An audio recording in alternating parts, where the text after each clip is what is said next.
लगातार समाज चक्र के बारे में चर्चा हो रही है और जहाँ चक्र है, समाज चक्र है, वहाँ ये भूलना नहीं होगा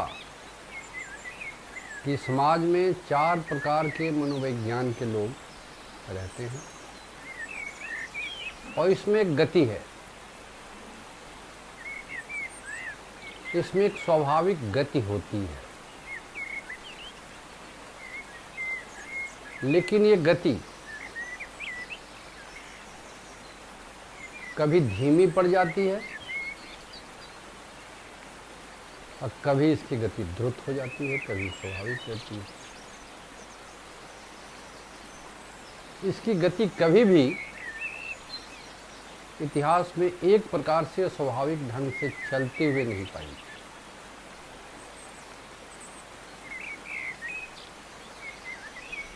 इसलिए बौद्ध प्रणेता भगवान श्री श्यानंद मूर्ति जी ने इसके स्वभाव की सही परख की है और सही ढंग से इसको डायग्नोज किया है। पहली बार इतिहास में समाज की गति का अध्ययन है। गति धीमी हो उस समय क्या अवस्था होगी समाज की, गति स्वाभाविक होगी तो उसमें क्या अवस्था होगी, गति जब तेज होगी उसकी अवस्था कैसी होगी, और गति धीमी क्यों पड़ती है, स्वाभाविक क्यों चलती है और गति तेज कैसे होती है। तो पहले के सूत्र में बतलाया गया है कि चक्र के केंद्र में सदविप्र बैठे हैं। मान करके चलना होगा आगे से इस चर्चा को समझने के लिए कि हम जब भी आगे बोलते जाएंगे प्रसंगवश तो मानना होगा कि समाज के चक्र के केंद्र में सदविप्र बैठे हैं, जहाज के कप्तान जैसा, और वो मौन और मूक दर्शक नहीं हैं, वो बहुत एक्टिव पार्टिसिपेंट हैं। जैसे जहाज का कप्तान कभी भी निश्चिंत नहीं बैठ सकता कि मेरा जहाज ठीक जा, कभी उसकी दिशा ठीक करने के लिए उसको सावधान होना होगा, कभी उसकी मशीनों को ठीक करने के लिए। तो उसकी विभिन्न जिम्मेवारियां, उस कप्तान की एक जिम्मेवारी नहीं है। कप्तान है जहाज का, इस पर बहुत कुछ लदा है, सामान की भी चिंता है, जहाज की भी चिंता है, और लक्ष्य तक पहुंचने के लिए सामने उसको चिंता है कि हम समय से पहुंचे।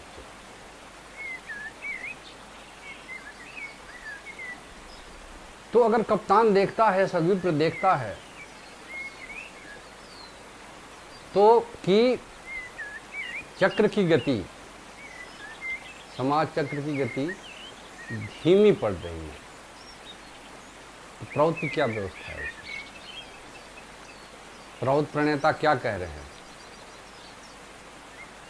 शक्ति संपातेन चक्र गति वर्धनम क्रांति ही।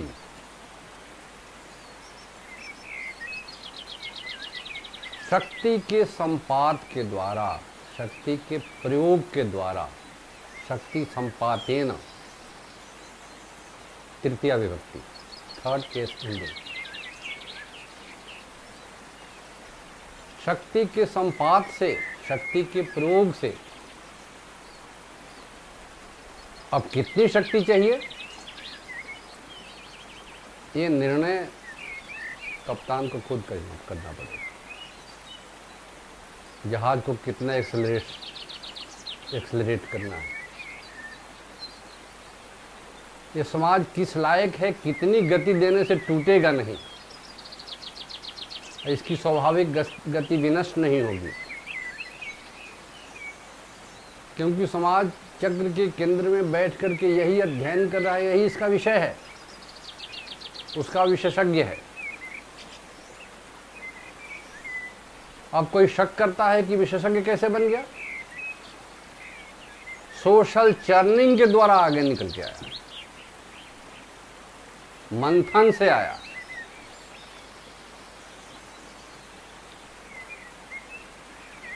तो मंथन से, दूध के मंथन से अगर मक्खन बन के आया है तो मक्खन है कि नहीं स्वाद लेने पर पता लगेगा। इसलिए सद्विप्र का जब टेस्ट होगा कि जब गति दिया तो ठीक गति दिखी, ठीक ही नहीं। तो परीक्षा तो सद्विप्र की भी है। अगर ठीक ठीक गति देते जाएगा, सबका विश्वास बना रहेगा, जहाज ठीक चलेगा, लक्ष्य तक पहुंचेगा समय से।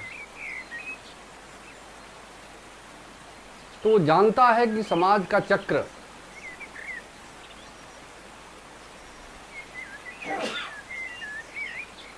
कहाँ है, गति कैसी है, और कहाँ शक्ति के संपाद करने से उसकी गति ठीक होगी, ये उसका निर्णय है।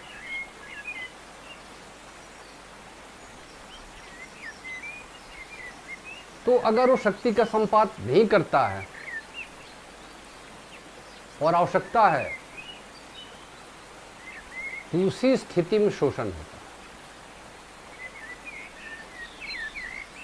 ये मान के चलना होगा कि सद्विप्र के गुणों में एक ऐसा गुण है उसके पास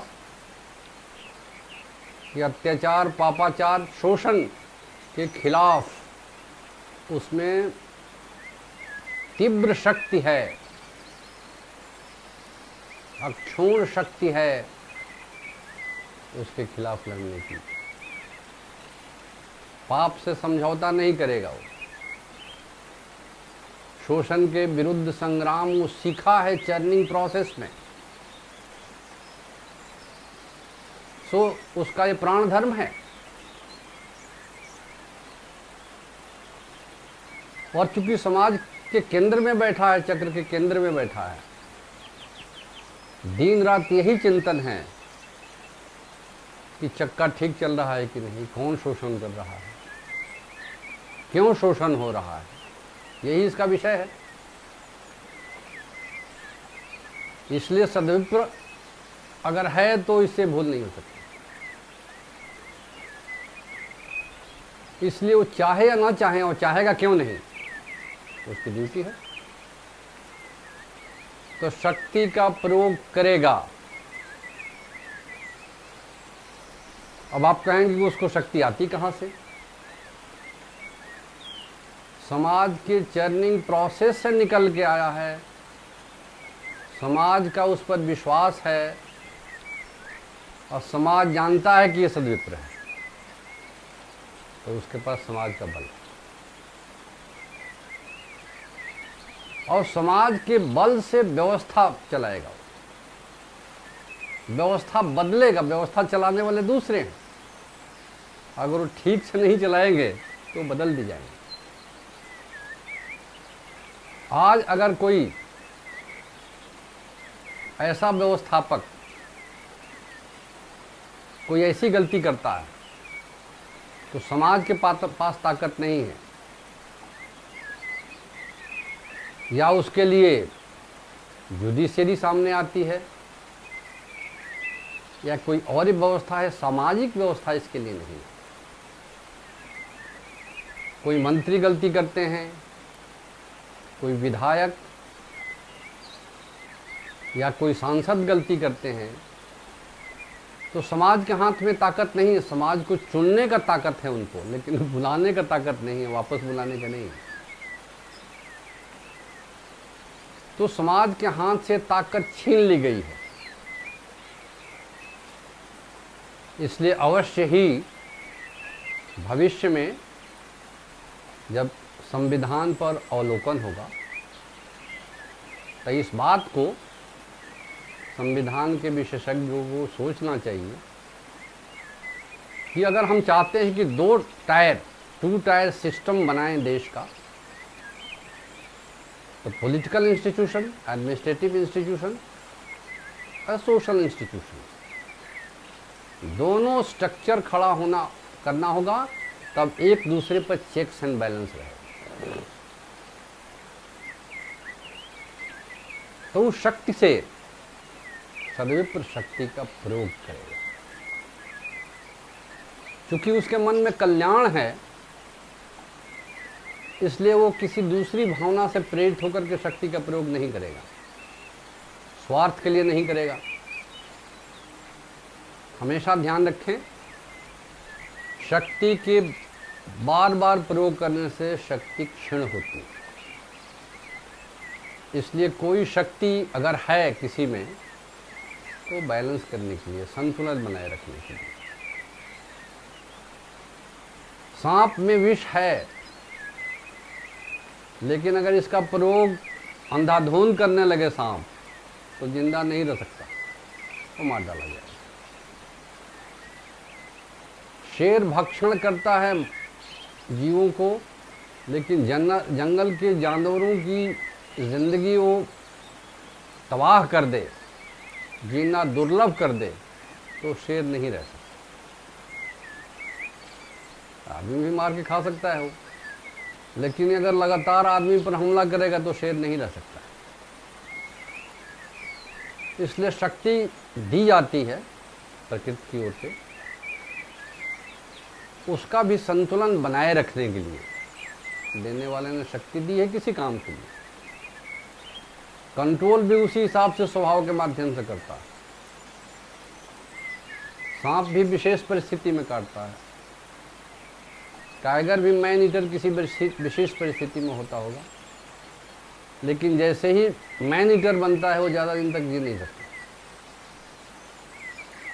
अगर सदविप्र अपनी शक्ति का दुरुपयोग करेगा,